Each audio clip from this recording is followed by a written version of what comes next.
నమస్కారం,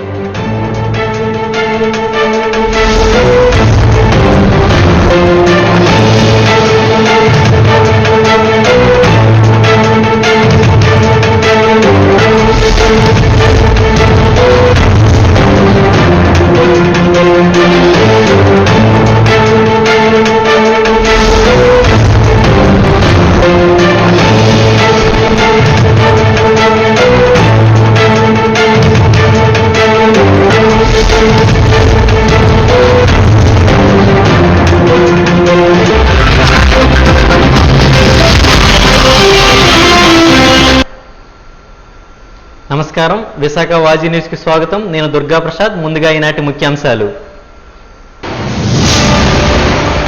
రాష్ట్రంలో నౌకా నిర్మాణ పరిశ్రమ ప్రోత్సాహానికి సమగ్ర విధి విధానాలు. అసెంబ్లీలో R&B మినిస్టర్ జనార్దన్ రెడ్డి వెల్లడి.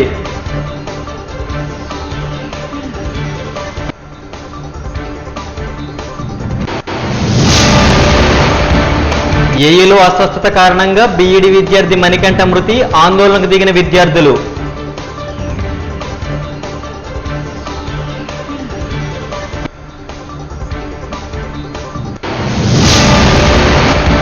లంచం ఇవ్వడం తీసుకోవడం రెండూ నేరమే. Central bank of India Visakha regional head A V Ramanamurthy.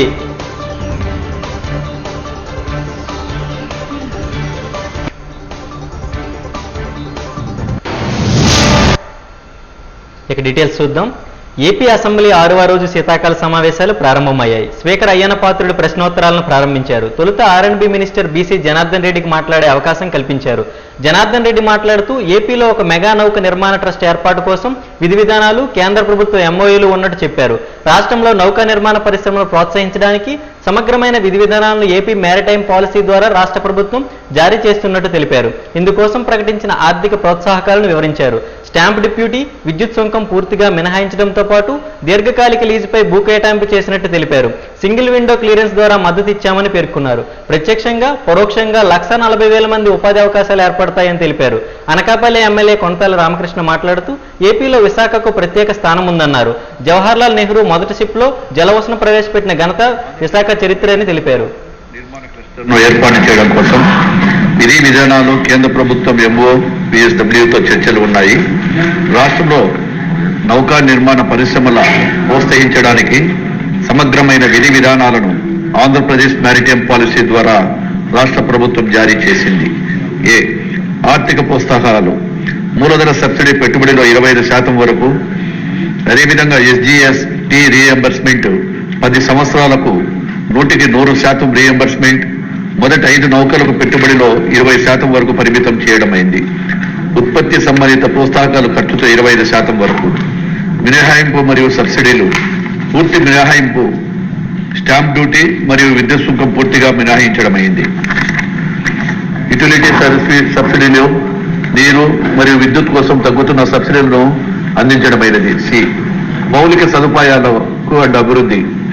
భూమి APMB విధానం కింద దీర్ఘకాలిక లీజుపై కేటాయించడమైంది. క్లస్టర్ ఆధారిత అభివృద్ధి, సింగిల్ విండో క్లియరెన్స్ల ద్వారా మద్దతునివ్వడమైనది. రీఎంబర్స్మెంట్లు. సాధ్యతాయుతమైన అధ్యయనాల ఖర్చు 75% వరకు రీఎంబర్స్మెంట్. R&D ఖర్చు. పర్యావరణ అనుకూల నౌకా సాంకేతికలకు 100% రీఎంబర్స్మెంట్. కేంద్ర ప్రభుత్వం తిరుపతి జిల్లాలోని దుగ్గరాజపట్నంలోని నౌకా నిర్మాణ క్లస్టర్ను ఏర్పాటు చేసే క్రియలో ఉంది. రాష్ట్ర ప్రభుత్వం మరియు కేంద్ర ప్రభుత్వం మధ్య SPని ఏర్పాటుకు సంబంధించిన విధి విధానాల పురోగతిలో ఉన్నాయి. సాధ్యతల ఆధారంగా నౌకా నిర్మాణము, మరమ్మతుల కేంద్రాల కోసం షిప్ యార్డ్ ఏర్పాటు చేయడం కోసం స్థలాలను గుర్తించడమైంది. సాంకేతిక ఆర్థిక సాధ్యాసాధ్యాల నివేదిక ప్రకారము ప్రత్యక్షంగా మరియు పరోక్షంగా దాదాపు 1,48,000 ఉపాధి అవకాశాలు ఏర్పడతాయి. మనకి 1000 కిలోమీటర్ల కోస్టల్ ఏరియా ఉంది. అందులో ఒకే ఒక్క దేశంలోనే మొట్టమొదటి షిప్ బిల్డింగ్ యార్డు విశాఖపట్నంలో ఉండేది అధ్యక్ష. తమకు కూడా తెలుసు, హిందుస్థాన్ షిప్ యార్డు. అది నష్టాల్లో వెళ్ళిపోవడం వల్ల దాన్ని తీసుకుని వెళ్ళి నేవీలో కలపడం జరిగింది అధ్యక్ష. దాని తర్వాత ఒకటి కూడా ప్రైవేట్ షిప్ బిల్డింగ్ కట్టేటువంటి యార్డ్స్ వస్తే లేవు అధ్యక్ష. ఇక్కడ అటువంటి ప్రెస్టేజ్ అప్పుడు జవహర్లాల్ నెహ్రూ గారు జలవశాన్ని మొదట అక్కడ తయారైనటువంటి షిప్ ని ఇనాగ్రేట్ చేసిన చరిత్ర కూడా ఉంది. ఇప్పుడు ఆ స్థానంలో మనకి ఆంధ్ర రాష్ట్రానికి 1000 కిలోమీటర్ల కోస్ట్ లైన్ ఉంది కాబట్టి ఒక షిప్ బిల్డింగ్ యార్డ్ ఒకటి తయారు చేయాల్సినటువంటి అవసరం ఎంత ఉంది. దీనికి సంబంధించి మనకి కేంద్ర ప్రభుత్వం ఇప్పుడే చెప్పినట్టు గౌరవ సభ్యులు చెప్పినట్టు 69,000 కోట్ల రూపాయలు మంజూరు చేశారు అధ్యక్ష. దీంతో పాటు మేరిటైమ్ డెవలప్మెంట్ ఫండ్ అని అందులో 25,000 కోట్ల రూపాయలు ఉంది అధ్యక్ష. వాటి ద్వారా ఈక్విటీగా కానీ డెట్ సర్వీసింగ్ కానీ ఇచ్చేటువంటి ఏర్పాటు ఉంది కాబట్టి కేంద్ర ప్రభుత్వం నుంచి అది కూడా ఉపయోగించుకొని మన ప్రైవేట్ లోనా లేదంటే పబ్లిక్ సెక్టార్ లోనా ఏ రకంగా చేస్తారన్నది ప్రభుత్వం ఆలోచించి అది షిప్ బిల్డింగ్ యార్డ్ ఒకటి పెట్టాల్సిన అవసరం ఉంది అధ్యక్ష. రెండవది షిప్ బ్రేకింగ్ యూనిట్ కూడా మనకు అవసరం అధ్యక్ష. ఇండియాలో ఒక షిప్ బ్రేకింగ్ యూనిట్ ఉంది అధ్యక్ష, ఎలాగని గుజరాత్ లో. అది వరల్డ్ లోనే పెద్ద షిప్ బ్రేకింగ్ యూనిట్ అధ్యక్ష. అది వరల్డ్ లో 40% షిప్ బ్రేకింగ్ అక్కడే జరుగుతుంది అధ్యక్ష.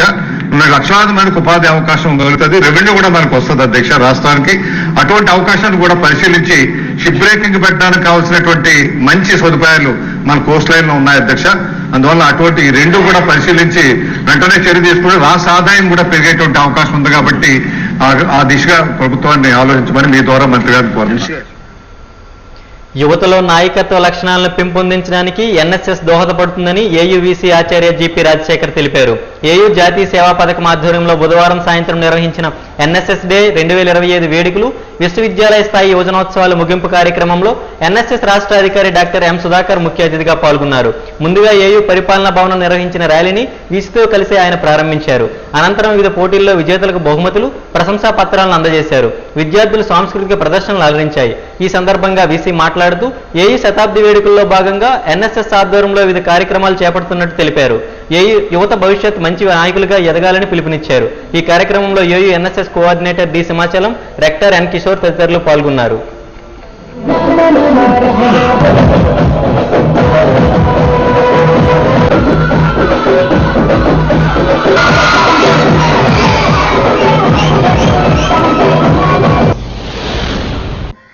ఈరోజు ఆంధ్ర యూనివర్సిటీ ప్రాంగణంలో ఎన్ఎస్ఎస్ డే, అలాగే NSS university level youth festival నిర్వహించడం జరుగుతోంది.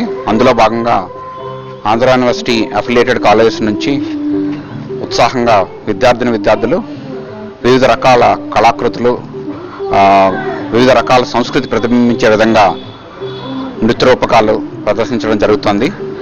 దీనిలో భాగంగా గత 2 రోజులుగా అనేక కార్యక్రమాలు నిర్వహించి అందులో ప్రతిభ కనపరిచిన వాళ్ళకి ఈరోజు వాళ్ళని సన్మానించడం జరుగుతుంది. ఎన్ఎస్ఎస్ ఆంధ్ర యూనివర్సిటీ ఆధ్వర్యంలో ఈ కార్యక్రమం నిర్వహించడం జరిగింది. దీనికి ఎన్ఎస్ఎస్ సౌత్ జోన్ అధ్యక్షులు డాక్టర్ సుధాకర్ గారు రావడం జరిగింది.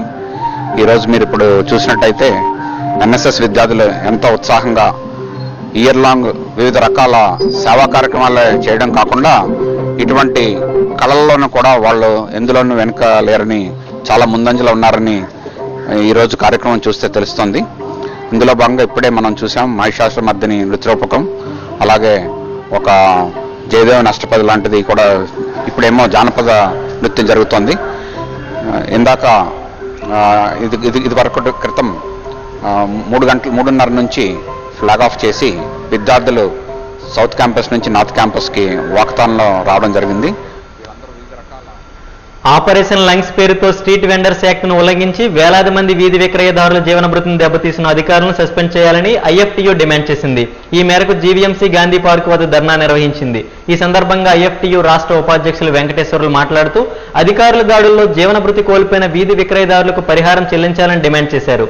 తొలగించిన స్థానంలోనే బడ్డీలు పెట్టుకుని విక్రయాలు నిర్వహించుకునే హక్కును కల్పించాలని కూడా డిమాండ్ చేశారు. వీధి విక్రయాల ద్వారా చట్టం 2014 వీధి విక్రయాల ద్వారా జీవనోపాధాలను గౌరవప్రదంగా జీవించే హక్కును కాపాడాల్సిన బాధ్యత జీవీఎంసీ కమిషనర్ కట్టబెట్టిందని తెలిపారు. కానీ దానికి విరుద్ధంగా ఆపరేషన్ లంగ్స్ పేరుతో పేద బడుగు బలహీన వర్గాలపై దాడి చేయడం అత్యంత హేమమైన చర్యని పేర్కొన్నారు.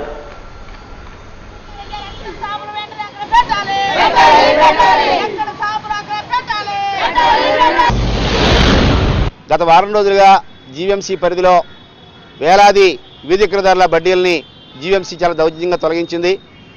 జీవీఎంసీకి అలాంటి అధికారాన్ని కట్టబెట్టలేదు చట్టాన్ని అతిక్రమించి స్ట్రీట్ వెండర్స్ యాక్ట్ 2014 ఏదైతే ఉందో, వీధి విక్రయదారుల చట్టం 2014 ఏదైతే ఉందో దాన్ని అతిక్రమించి ఈరోజు జీవీఎంసీ కమిషనర్ కేతన్ గారు మరి ఇక్కడ ఉన్నటువంటి కొత్తగా దౌర్జన్యం చేసేటువంటి ప్రక్రియకి పూనుకున్నారు. గత కొన్ని సంవత్సరాలుగా ఇక్కడ అనేక సార్లు జీవీఎంసీ అధికారులు వీధి విక్రయాల గురించి అనేక రకాల చర్చలు జరిపినప్పుడు కూడా సుప్రీంకోర్టు ఆర్డర్కి అనుగుణంగా వీధి విక్రయాల చట్టం 2014 వచ్చింది. దాని ప్రకారం వీధి విక్రయాలందరినీ గుర్తించి వాళ్ళకి వెండింగ్ జోన్లు ఏర్పాటు చేసి అక్కడ వాళ్ళకి వెండింగ్ కమిటీలు ఏర్పాటు చేసి ఆ కమిటీలతో జీవన్సీకి ఆ కమిటీలు కూడా కూర్చోబెట్టి వాళ్ళ మధ్య ఒక ఒప్పందం గురించి వాళ్ళకి పూర్తి స్థాయి రక్షణ కల్పించాలని చెప్పేసి చట్టం చెప్తా ఉంది. వాళ్ళకి అన్ని రకాల ఆర్థికపరమైనటువంటి మద్దతు కూడా తెలియజేయాలని చెప్తా ఉంది. వాళ్ళ మీద ఎవరైనా దౌర్జన్యం చేస్తే వాళ్ళకి రక్షణగా నిలబడాల్సిన బాధ్యత జీవన్సీకి ఉంది. కానీ దానికి విరుద్ధంగా ఏ నోటీస్ ఇవ్వకుండా దాదాపు 40 సంవత్సరాలుగా 50 సంవత్సరాలుగా ఇక్కడ ఉన్నటువంటి వీధి విక్రయదారులు ఎవరికి ఆటంకం లేకుండా ఎవరికి ఎలాంటి ఇబ్బందులు కలిగించకుండా పేద వర్గాలందరికీ మధ్యతరగతి ప్రజలకి అనేక రకాల సేవలు అందించే దానిలో భాగంగా వాళ్ళ జీవనభృతిని వాళ్ళు కొనసాగిస్తున్నారు. అలాంటి జీవనభృతిని కొనసాగిస్తున్న దాదాపు 10,000 పైగా ఈ వారం రోజులుగా ఈరోజు జీవన్సీలో దౌర్జన్యం చేసి తొలగించారు. ఇదంతా పూర్తిగా చట్టవిరుద్ధమైన చర్య. హైకోర్టులో కేసులో ఉన్నటువంటి మరి మూర్తి యాదవ్ వేసినటువంటి కేసులు కూడా హైకోర్టు స్పష్టమైన ఆదేశాలు జారీ చేసి ఉంది. అక్కడ వీధి విక్రయదారులందరికీ మేము అన్ని రకాలుగా వాళ్ళకి సంబంధించినటువంటి సమాచారంతో తీసుకుంటున్నాం. ఆ సమాచారం తీసుకున్న తర్వాత వీధి విక్రయాలకు సంబంధించిన వెండింగ్ జోన్ ఏర్పాటు చేసి ఆ జోన్లతో మరి జీవీఎంసీతోని వాళ్ళకి ఒప్పందం చేసి ఆ రకంగా వాళ్ళకి పూర్తిస్థాయి రక్షణ కల్పిస్తామని చెప్పేసి హైకోర్టులో వాళ్ళు కేసులో నిన్నటి వాయిదా కూడా అయింది. నిన్నటి వాయిదా మళ్ళీ 11వ నెలకు చేశారు. దానిలో కూడా స్పష్టంగా చెప్పున్నారు. మధ్యంతర ఉత్తర్వు ఇచ్చింది. ఆ ఉత్తర్వులు కూడా మీరు ఇంకెలాంటి కొత్తగా మీరు కొత్తగా వాళ్ళకి పర్మిషన్ ఇవ్వద్దు, కానీ మొత్తం మీరు ఏదైతే చట్టం ఉందో ఆ చట్టం ప్రకారం ఉన్నటువంటి రాష్ట్ర వ్యాప్తంగా ఉన్నటువంటి వీధి విక్రయదారులందరినీ కూడా ఎంతమంది ఉన్నారో తేల్చి వాళ్ళకి సంబంధించిన విషయాలను కూడా మీరు ప్రభుత్వానికి తెలియజేయండి. అందాక మీరు వాళ్ళకి కొత్తగా లైసెన్సులు ఇవ్వద్దని చెప్పారు తప్ప ఏ కోర్టు కూడా మరి ఇక్కడ జీవీఎంసీకి కానీ మరి ఏ అధికారికి కానీ వాటిని తొలగించమని అధికారం ఇవ్వలేదు. ఉత్తరాంధ్ర భక్తుల ఎలవేల్పు, కోరిన కోరికలు తీర్చే కల్పవల్లి, కొంగు బంగారం బురుజుపేటలో కొలువై ఉన్న శ్రీ కనక మహాలక్ష్మి అమ్మవారి శరన్నవరాత్రి మహోత్సవాలు వైభవంగా కొనసాగుతున్నాయి. ఉత్సవాల్లో భాగంగా అమ్మవారు రోజుకు అలంకరణలో భక్తులకు దర్శనమిస్తున్నారు. అందులో భాగంగా భక్తులు అమ్మవారిని ధాన్యలక్ష్మి అలంకరణలో దర్శించుకున్నారు. ఆలయ అర్చకులు భక్తుల సమక్షంలో అమ్మవారికి లడ్డూలతో సహస్రనామార్చన నిర్వహించారు. ఆలయ అర్చకులు అమ్మవారి అలంకరణలు, శ్రీదేవి నవరాత్రి ఉత్సవాలు విశిష్టతను వివరించారు.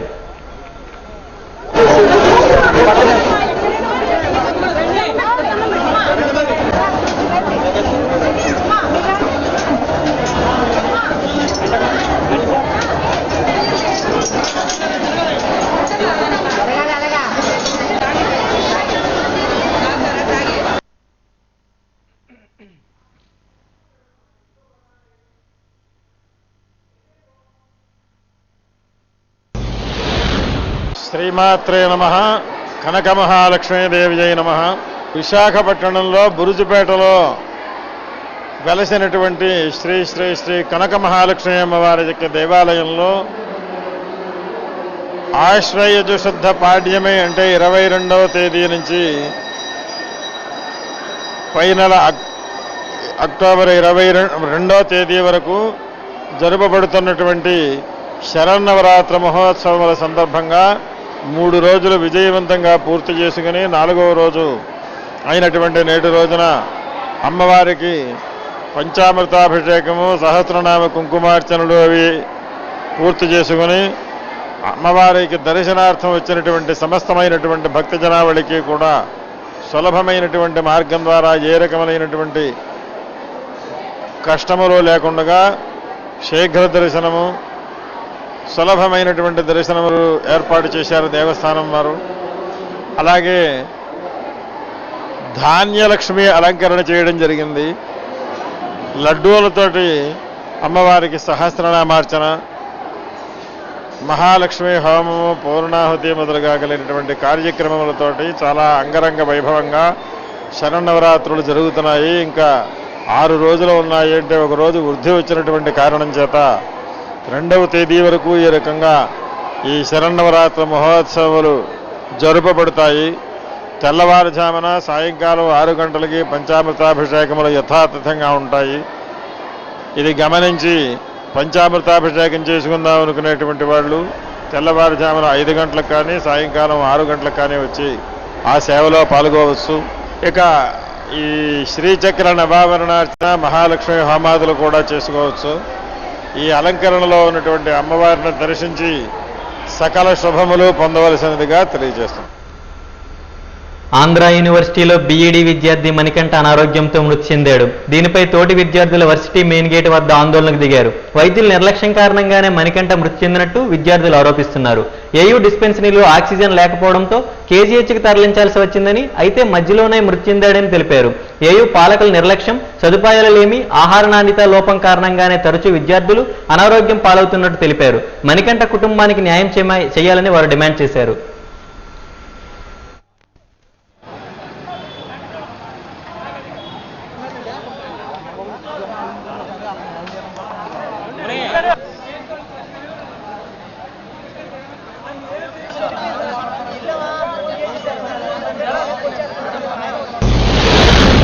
ఈరోజు ఆంధ్ర యూనివర్సిటీలో ఒక స్టూడెంట్ చనిపోవడం జరిగింది.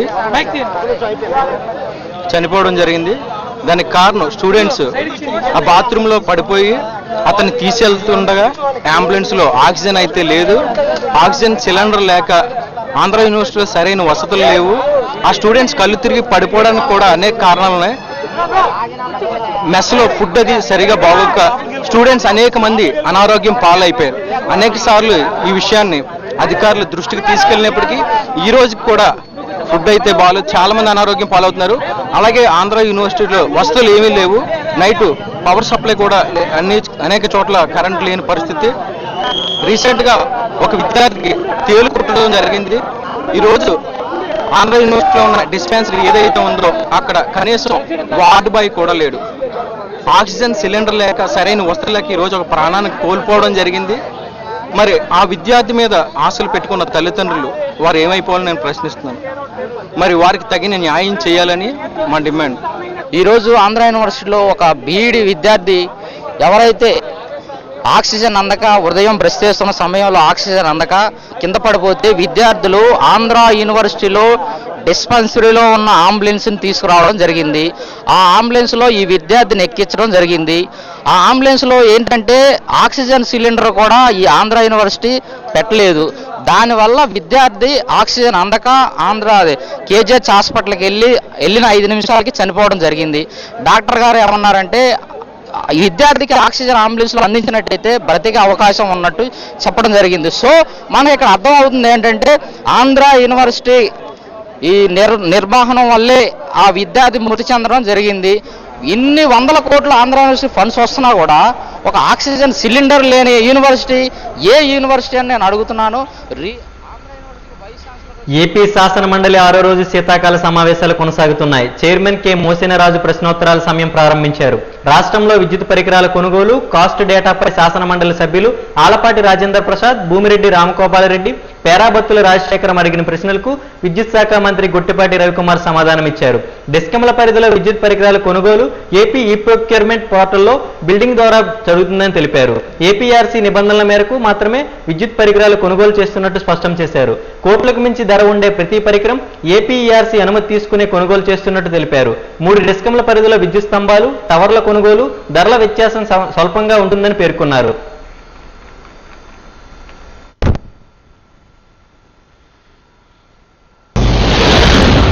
ముఖ్యంగా ఈపీఆర్సీ ఏదైతే నిర్ణయించారో ఆ రేటు ప్రకారమే మనం ముందుగా వెళ్తా ఉన్నాం. 5 కోట్ల పైన మొత్తం కూడా ఈఆర్సీ పర్మిషన్ తీసుకుని ఈ ఏదైతే విద్యుత్ సంబంధించిన ఇవి ఉంటాయో అవన్నీ కూడా కొనుగోలు చేస్తా ఉన్నాం సార్. ఒకటి అడిగారు, ముఖ్యంగా ఈ పోల్స్ కానీ లేకపోతే ఈ టవర్స్ కానీ ఇవన్నీ కూడా డిస్కమ్ టు డిస్కమ్ వ్యత్యాసం ఉంటుంది. అదేవిధంగా ట్రాన్స్ఫారాలు కూడా డిస్కమ్ టు డిస్కమ్ వ్యత్యాసం ఉంటుంది అని చెప్పి అన్నారు. స్వల్పంగా ఉంటున్నమాట వాస్తవమే.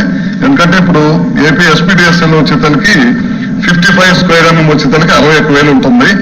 అదేవిధంగా ఈపీడీఎస్ఎల్ వచ్చేతలకి 51,000 ఉంటుంది. ఏపీ ఈపీడీఎస్ఎల్ వచ్చేతలకి సిపిడిఎస్ఎల్ 50,000 ఉంటుంది. ఈపీడీఎస్ఎల్ నుంచి 48,000 ఉంటుంది సార్. అదేవిధంగా 100 స్క్వేర్ ఎంఎం వచ్చేతలకి 1,12,000 నుంచి తర్వాత 1,00,000 రూపాయలు ఉంటుంది సిపిడిఎస్ఎల్. ఇక్కడ వచ్చేతలకి 81,000 ఉంటుంది. అదేవిధంగా మన రాజేంద్ర ప్రసాద్ గారు అడిగితే పక్కన ఉన్న రాష్ట్రాల్లో ఏ విధంగా ఉందంటే పక్కన తెలంగాణలో కూడా రేట్లు తెప్పించాం. 56,500 ఉంటుంది. ఇది 55 స్క్వేర్ ఎంఎం అయితే. అదే కనుక 100 స్క్వేర్ ఎంఎం అయితే 1,02,000 ఉంటుంది అనమాట. అదేవిధంగా తమిళనాడు కానీ కర్ణాటకలో అయితే మనం వాడే కండక్టర్కి వాళ్ళ వాడే కండక్టర్కి డిఫరెన్స్ ఉంటుంది. కాబట్టి మనకి వాళ్ళకి వ్యత్యాసం చాలా ఎక్కువ ఉంది రేట్లు.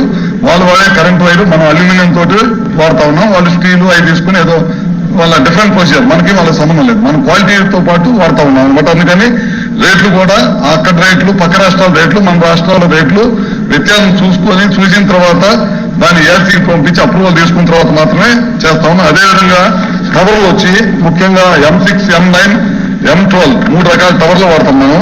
ఇందాక ఎమ్మెల్సీ గారు అంట ఇవి కూడా వ్యత్యాసం ఉంటుంది, కొంత వ్యత్యాసం మాత్రమే ఉంది. ఇప్పుడు టవర్లు M6 ఉంటుంది సార్. M6 డాబా గార్డెన్స్ అల్లూరి సీతారామరాజు విజ్ఞాన కేంద్రంలో ఉచిత వైద్య శిబిరం నిర్వహించారు. కేంద్రం ప్రతి నెల ఈ శిబిరాన్ని నిర్వహిస్తున్న సంగతి తెలిసిందే. అందులో భాగంగా మెడికవర్ ఆసుపత్రి సౌజన్యంతో ఈ రోజు నిర్వహించిన శిబిరంలో సుమారు 100 మంది వైద్య పరీక్షలు చేయించుకున్నారు. బీపీ, షుగర్, ఈసీజీ వంటి పరీక్షలను సంబంధిత వైద్య సిబ్బంది ఉచితంగా నిర్వహించి అవసరమైన వారికి మందులు అందజేశారు. ఈ సందర్భంగా శిబిరం నిర్వాహకులు జిఎస్ రాజేశ్వరరావు మాట్లాడుతూ విద్య, వైద్య సామాన్యులకు అందని ద్రాక్ష అవుతున్న ప్రస్తుత పరిస్థితుల్లో కొంతైనా పేదలకు సహాయం అందించే ఉద్దేశంతో ప్రతి నెల ఈ ఉచిత వైద్య శిబిరాలు నిర్వహిస్తున్నట్టు తెలిపారు.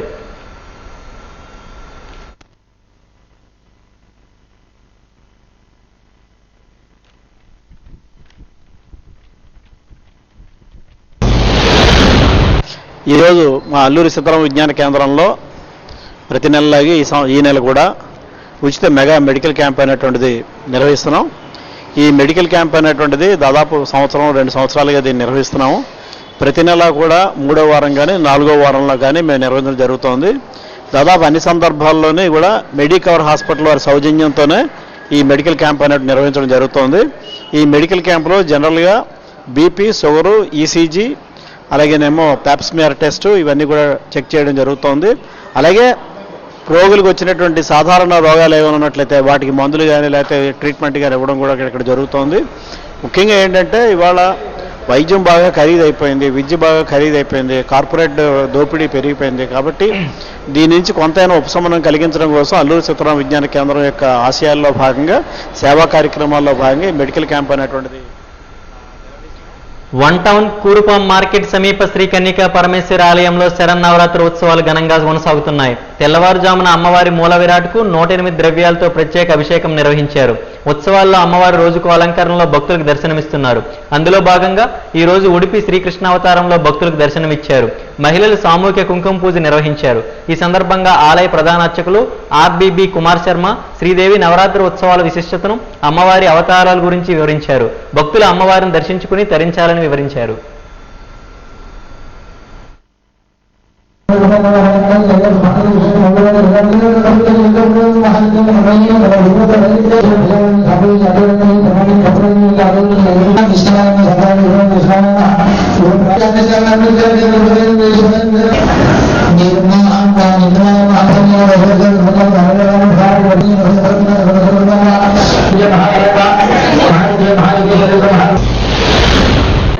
ఓం శ్రీ వాసవీదేవి నమః.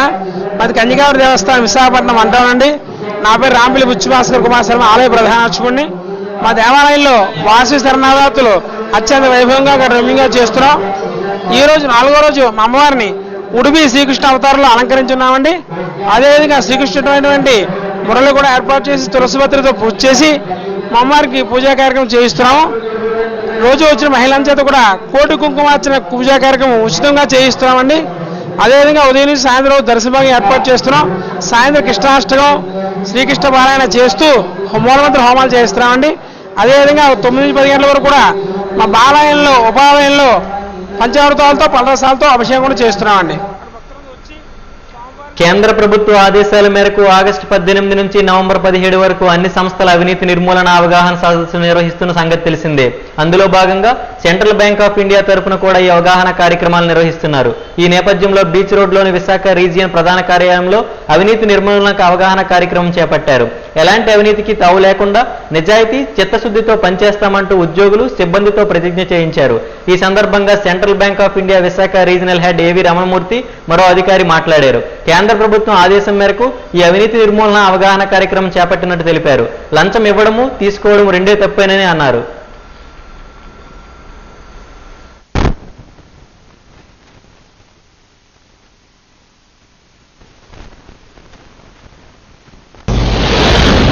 గవర్నమెంట్ ఆఫ్ ఇండియా ఆదేశాల ప్రకారం మేము 18 ఆగస్టు నుంచి 17 నవంబర్ వరకు ప్రతి ఆర్గనైజేషన్ కూడా ఈ అవినీతి అవగాహన సదస్సు కల్పించాలి.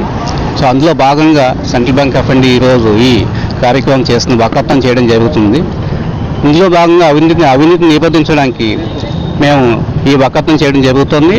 అలాగే అన్ని బ్రాంచెస్ కూడా మేము ఈ బ్యానర్స్ సప్లై చేయడం జరిగింది. లంచం ఇవ్వడం తప్పు, లంచం తీసుకోవడం తప్పు.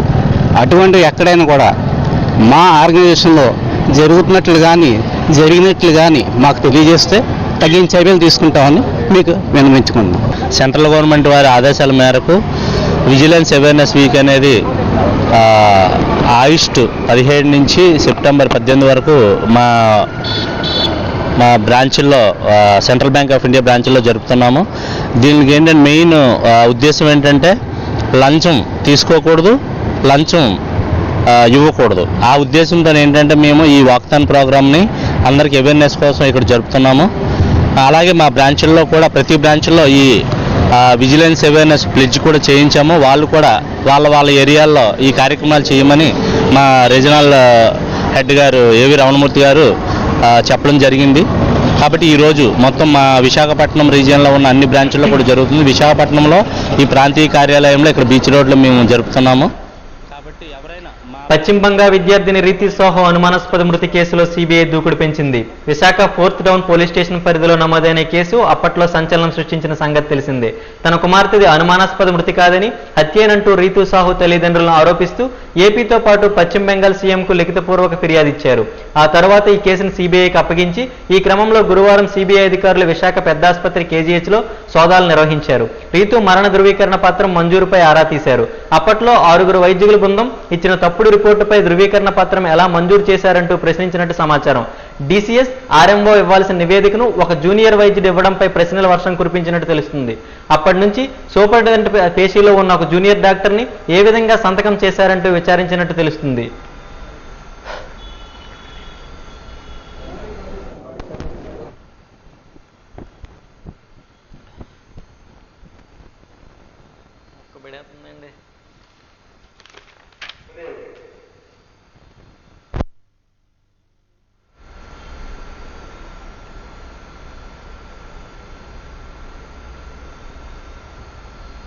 ఆపరేషన్ లంగ్స్ లో అధికారులు దుకాణదారులకు ముందస్తు సమాచారం ఇచ్చారని కార్పొరేటర్ పీతల మూర్తి యాదవ్ తెలిపారు. నగరంలోని ఓ హోటల్లో ఆయన మీడియా సమావేశంలో మాట్లాడుతూ మున్సిపల్ స్థలాన్ని ఆక్రమించి ఏర్పాటు చేసిన బడ్డీలను 90% దుకాణదారులు స్వచ్ఛందంగా తొలగించినట్టు తెలిపారు. ఇక మిగిలిన 10% ఆ మంది జీవీఎంసీ తొలగించినందుకు చెప్పుకొచ్చారు. కూటమి ప్రభుత్వం వీధి వ్యాపారులకు అన్యాయం చేయదని అన్నారు. విశాఖ స్వచ్ఛ సర్వేక్షణలో మంచి ర్యాంక్ సాధించాలంటే నగరం సుందరీకరణ జరగాల్సిన అవసరం ఉందని తెలిపారు. 2014 స్ట్రీట్ వెండింగ్ యాక్ట్ ప్రకారం ఆకర్ జోన్ ఏర్పాటు ద్వారా వీధి వ్యాపారులు వ్యాపారం చేసుకోవడానికి అధికారులు చర్యలు తీసుకున్నట్టు తెలిపారు. ప్రభుత్వం కూడా అనేకమైనటువంటి ఐటీ కంపెనీల్లో కూటమి ప్రభుత్వం తీసుకొస్తున్నటువంటి తరుణంలో విశాఖ నగరంలో రాష్ట్ర ప్రభుత్వానికి పెట్టుబడులు తీసుకురావడానికి కానీ రాష్ట్ర అభివృద్ధికి దోహదపడడానికి కానీ ఒక కేంద్రంగా అనేక సదస్సులు జరిగేటువంటి అద్భుతమైనటువంటి మహానగరం, ప్రశాంతమైనటువంటి నగరం.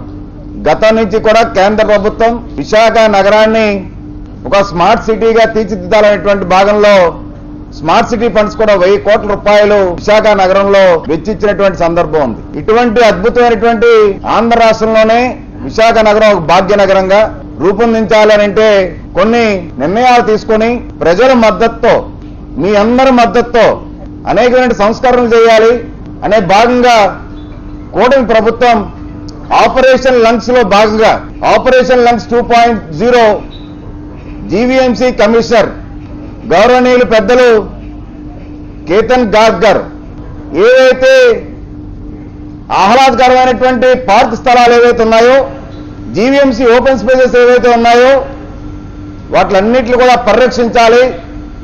కబ్జాదారుల కబంధ హస్తాల్లో విశాఖ ప్రజల ఆస్తులు, జీవీఎంసీ ఆస్తులు ఈ పార్క్ స్థలాల్లోని అక్రమంగా నిర్మాణాలు కూడా చేపడతా ఉన్నారని చెప్పి మొట్టమొదట జీవీఎంసీ కమిషనర్ గారు పార్క్ స్థలాలని పరిరక్షించే విధంగా ఈ ఆపరేషన్ లంగ్స్ 2.0 అని ప్రారంభించారు. మోడీ ప్రభుత్వం విశాఖ ఉక్కు కర్మాగారం ప్రైవేటీకరణ నిర్ణయం తీసుకుంది మొదలు దాన్ని నిరసిస్తూ అఖిలపక్ష కార్మిక ప్రజా సంఘాల జేఏసీ జీవీఎంసీ గాంధీ పార్కులో చేపట్టిన రీలే నిరాహార దీక్షలు కొనసాగుతున్నాయి. ఈ దీక్షలో రోజుకో ప్రజా కార్మిక సంఘం పాల్గొని నిరసన తెలియజేస్తున్నాయి.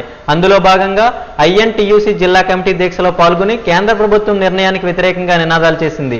ఈ సందర్భంగా యూనియన్ నాయకులు ఎస్ తాతబాబు మాట్లాడుతూ విశాఖ ఉక్కు ఆంధ్రుల హక్కు అనే నినాదంతో ఎన్నో పోరాటాలు 32 మంది ప్రాణత్యాగాల ఫలితంగా సాధించుకున్న స్టీల్ ప్లాంట్ను ప్రైవేట్ పరం చేయాలని నిర్ణయించడం అత్యంత దుర్మార్గమన్నారు. లాభాల బాటలో ప్రైవేట్ పరం చేసే చర్యకు తెగబడితే పోరాటాన్ని మరింత తీవ్రతరం చేస్తామని హెచ్చరించారు. ప్లాంట్ను ప్రభుత్వ రంగంలోనే కొనసాగించాలని డిమాండ్ చేశారు.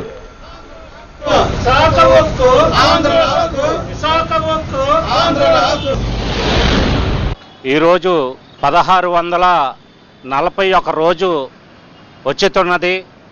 అయినా ఇంతవరకు కూడా గొంతు ఇంపి కూటమి ప్రభుత్వం ఎటువంటి కూడా మాట్లాడకుండా మబ్బు పెట్టుకొని ఈరోజు ఈ ఒక చంద్రబాబు నాయుడు కానీ పవన్ కళ్యాణ్ కానీ సపోర్ట్ చేసి ఆ రోజు వచ్చినప్పుడు మేము ప్రైవేటీకరణం చెయ్యకుండా మాది బాధ్యతలని చెప్పారు. ఈరోజు స్టీల్ ప్లాంట్ని ఎటువంటి కూడా బాధ్యత తీసుకోకుండా మాకు సంబంధం లేనట్టుగా వాళ్ళు ఏమో దానికి ఎటువంటి సంబంధం కూడా లేకుండా ఈరోజు వాళ్ళు ఉన్నారు. వాజీ న్యూస్ ముగించే ముందు ముఖ్యాంశాలు మరొకసారి. రాష్ట్రంలో నౌకా నిర్మాణ పరిశ్రమ ప్రోత్సాహానికి సమగ్ర విధి విధానాలు అసెంబ్లీలో R&B మినిస్టర్ జనార్దన్ రెడ్డి వెల్లడి.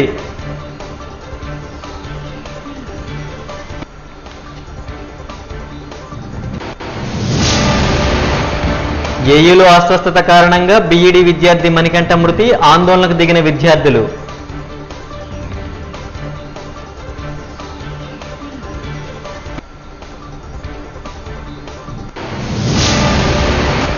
లంచం ఇవ్వడం తీసుకోవడం రెండూ నేరమే, central bank of India Visakha regional head AV Ramanamurthy.